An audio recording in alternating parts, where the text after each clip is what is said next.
আসসালামু আলাইকুম।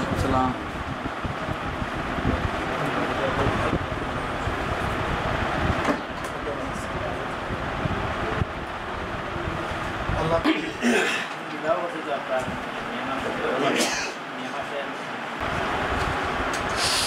22 দিন আর 150 বছর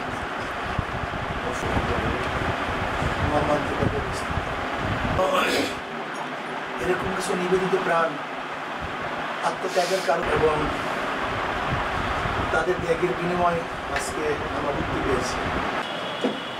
কাজী আবু তোরাব সে আমাদের পথ দেখিয়েছে। যে সমস্ত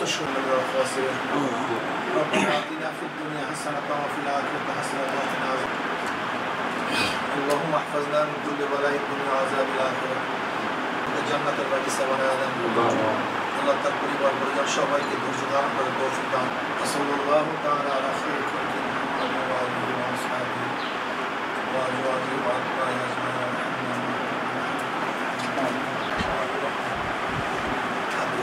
তোরাব সাহেব শহীদ হয়েছেন, আসলে তাকে দেওয়ার মতো আমাদের কিছুই নেই। তার পরিবার পরিজনকে সান্ত্বনা দেওয়ার জন্য এবং তার শোকাহত পরিবারের সাথে আমরাও যে অনেক শোক পেয়েছি, শোকাহত আমরা, এটা প্রকাশ করার জন্য এখানে এসেছি, অন্য কোনো উদ্দেশ্যে এখানে আসেনি।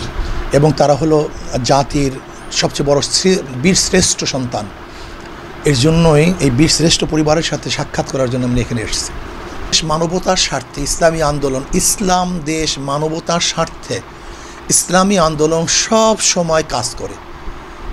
যেখানে ইসলাম দেশ মানবতার স্বার্থ থাকবে, ইসলামী আন্দোলন বাংলাদেশ সেখানে আছে। শুধু অন্য কোনো দল নয়, যে কোনো দল ইসলাম দেশ মানবতার স্বার্থে ইসলামী আন্দোলন বাংলাদেশ তাদের সাথে কাজ করবে, একত্রিত হয়ে দেশ গড়ার চেষ্টা করবে ইনশাআল্লাহ।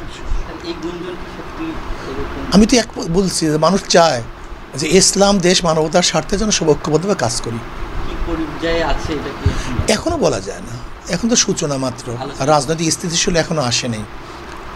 এখনও অন্তর্বর্তীকালীন সরকারের অবস্থা, তারপরে প্রশাসনের অবস্থা, রাজনৈতিক অবস্থা, এখনই কিছু বলা যায় না। অন্তর্বর্তী সরকার তো কিছু সময় নিবে।